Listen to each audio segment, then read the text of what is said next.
আসসালামু আলাইকুম।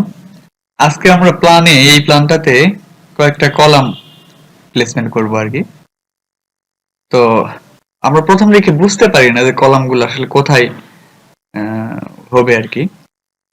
তো সেটা বোঝার জন্য আপনাকে অনেক বেশি প্ল্যান ফলো করতে হবে। মানে বিল্ডিং এর যেসব প্ল্যান বিভিন্ন কনসালটেন্ট ফার্ম বা আর্কিটেক্ট বা ইঞ্জিনিয়াররা করে সেই সব প্ল্যান ফলো করতে হবে। এক্সিস্টিং যেসব বিল্ডিং আমাদের আশেপাশে আছে সেগুলোতে একটু খেয়াল রাখতে হবে যে কোথায় কলামগুলো আছে আর কি। কয়েকটা প্ল্যান আমরা রিয়েলিস্টিক যেসব প্ল্যান আছে সেই প্ল্যানগুলা বিল্ডিং এর ফ্লোর প্ল্যানগুলো দেখলে আমাদের আইডিয়াটা চলে আসবে যে কোথায় কোথায় আমরা কলাম প্লেসমেন্ট করব। আমি দেখছি অনেক স্টুডেন্ট আমার আছে যারা দেখা যায় যে একটা রুমের প্রত্যেকটা কর্নারে কলাম বসায় দেয়, বাথরুমের কর্নারে কলাম বসায় দেয়। শুরুতে এই মিস্টেক গুলো হয়, স্বাভাবিক এটা হওয়া। বাট আমরা কিছু বিল্ডিং এর ফ্লোর প্ল্যান ফলো করব। আমি কিছু ফ্লোর প্ল্যান আপনাদেরকে দিয়ে দিব, সেই সব ফ্লোর প্ল্যান গুলো দেখলে বুঝতে পারবেন যে কোথায় কলাম গুলা থাকবে আর কি। আর একটা বিষয় হলো কলামের সাইজটা, কলাম কত ইঞ্চি বাই কত ইঞ্চি হবে সেটা বোঝা যায় না শুরুতে। তো আমরা যখন আর্কিটেক্ট বা ইঞ্জিনিয়াররা প্রিলিমিনারি প্ল্যান গুলা করে তখন কিন্তু এগুলা কলামের সেকশনটা ওইভাবে বোঝা যায় না এবং ওইভাবে দেওয়া হয় না। ফাইনাল এই সাইজ গুলা কিন্তু ফাইনাল সাইজ না, এগুলো হলো একদম প্রিলিমিনারি সাইজ। পরবর্তীতে বিল্ডিং এর প্ল্যান যখন আমাদের কমপ্লিট হয়ে যাবে তখন আমরা যখন স্ট্রাকচারাল ডিজাইনটা কমপ্লিট করব, প্ল্যান করার পরে লোড ক্যালকুলেশন করে, তখন এই কলামের সাইজ গুলো আমাদের ফাইনালাইজ করা হবে। এখন কলামের মিনিমাম একটা সাইজ আছে, Bangladesh national building code BNBC তে বলে দেওয়া আছে যে কলামের মিনিমাম ডাইমেনশন 300 মিলিমিটারের নিচে আসা যাবে না। অর্থাৎ কলামের যে কোনো দিকে ডাইমেনশন 300 মিলিমিটার মানে 12 ইঞ্চি, 12 ইঞ্চির নিচে আসা যাবে না। তো এই প্ল্যানটাতে আমরা শুরুতে 12 ইঞ্চি বাই 12 ইঞ্চি সাইজের কলাম বসাবো আর কি। তো 12 ইঞ্চি বাই 12 ইঞ্চি সাইজের কলাম বসানোর জন্য আমরা রেক্টেঙ্গেলের হেল্প নিয়ে একটা কলাম ড্র করি আর কি। কিবোর্ড থেকে REC টাইপ করলাম, দেন এন্টার দিয়ে আমরা 12 ইঞ্চি 12 ইঞ্চি একটা সাইজের কলাম ড্র করে নিলাম। এই কলামটার কালারটা চেঞ্জ করে দিই।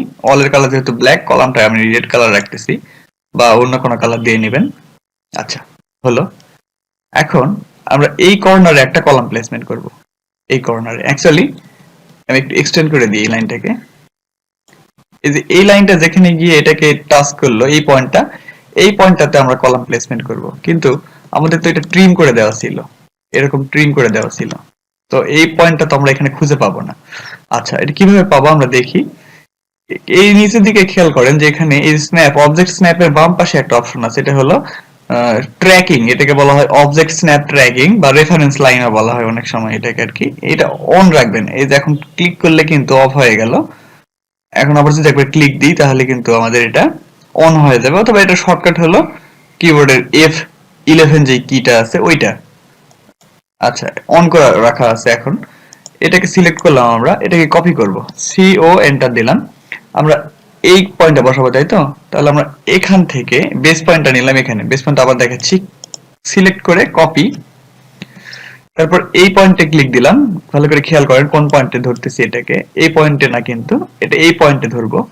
এই পয়েন্টে ক্লিক দিলাম, দিয়ে এটাকে আমরা এই যে অর্থটা অন আছে, অর্থ কিবোর্ড থেকে F8 প্রেস করে অফ করে দিলাম। আমরা আগে এই পয়েন্টে এটাকে একটু রেস্ট দেব, মানে একটু জাস্ট দাঁড়াবো এখানে। তারপর আস্তে আস্তে যদি আমরা ডান দিকে যাওয়া শুরু করি, একটু জুম করে নিই তাহলে বুঝতে সুবিধা হবে। আমরা যদি আস্তে আস্তে বাম দিকে যাওয়া শুরু করি তাহলে দেখবেন যে ছোট্ট একটা ক্রস সাইন কিন্তু কার্সরের ওখানে চলে আসছে। এই ক্রস সাইনটা যখনই এই বাম পাশের লাইনটার উপরে উঠে যাবে তখন এটা হাইলাইট হয়ে যাবে। এই যে আস্তে আস্তে যাচ্ছি, ক্রস সাইনটাও যাচ্ছে, বাম দিকে একটু লাইনের উপরে উঠে গেলে এটা কিন্তু একদম গ্রিন কালারের একটা হাইলাইট চলে আসলো এখানে। আমরা এখানে ক্লিক করে দিলাম। আচ্ছা, এই কলামটা হলো, আমরা এসকেপ করে দিলাম কিবোর্ড থেকে, এসকেপ বাটনটা প্রেস করে।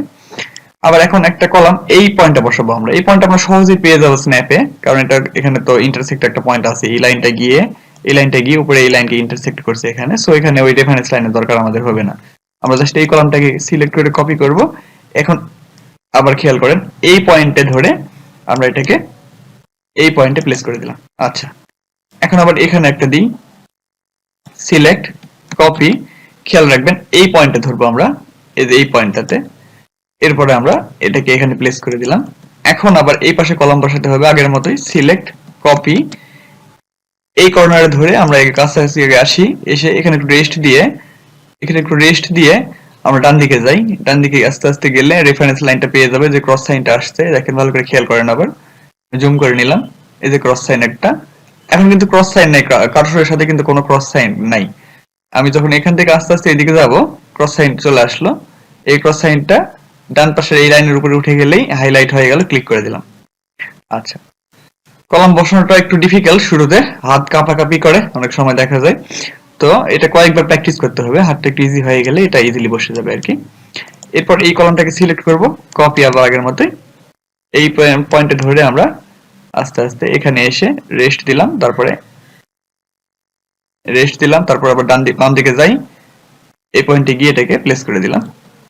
আবার এই পয়েন্ট একটা দিব, এই পয়েন্টটা রেফারেন্স লাইনের দরকার হবে না যেহেতু পয়েন্ট আছে আমাদের, এই পয়েন্টে প্লেস করে দিলাম। আচ্ছা, আবার এই কলামটাকে সিলেক্ট করব, করে এই কর্নার ধরে এনে আমরা এখানে প্লেস করে দিলাম। আবার এটাকে সিলেক্ট করে এই পয়েন্টে ধরে আমরা এখানে প্লেস করে দিলাম। আচ্ছা, এবার আমরা ইচ্ছে করলে এই সবগুলো কলামই কপি করে নিতে পারি। এই সবগুলো কলামকে কপি করলাম, কপি করে এই পয়েন্টে ধরে আমরা এই যে এই পয়েন্টটাতে প্লেস করে দিলাম।